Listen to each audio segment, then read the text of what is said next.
అలా ఏమి భవన నిర్మాణము తిరగేసిన మంచం వలె కోళ్లు పైకి ఉన్నవి. అవును మిత్రమా, దీనిని చార్మినార్ అందరు. అటులనా? ఏమైనది మిత్రమా? చార్మినార్ లో ఏక్ మినార్ గుచ్చుకున్నది మిత్రమా. ప్రతి దానిలోనూ వేలు పెట్టడమేనా? పదా.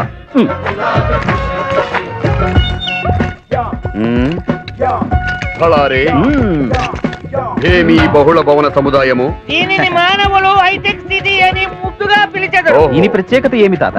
100 మంది చేయు పనిని కంప్యూటర్ అని ఒక్క యంత్రముతో ఇక్కడ చేయించెదరు. మన లోకమును కూడా కంప్యూటర్ ఉపయోగించిన బాగుండునేమో, ఆలోచించుము. చించెదను. అప్పుడు గాని మన వాళ్ళు సమ్మెలు చేసి మనకు తలనొప్పి కాగలరు.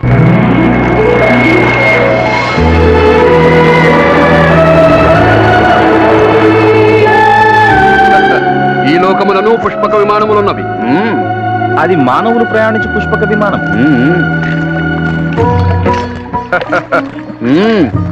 ఏమీ సుందర సరోవరము, బహు చక్కగా ఉన్నది. దీనిని చూచుచుండిన మాకును జలకములాడవలనని కోరిక పుట్టుచున్నది మిత్రమా. ఇతడ జలకములాడిన గచ్చి పట్టును దురద పుట్టును. ఓహో మిత్రమా, అటు చూడు.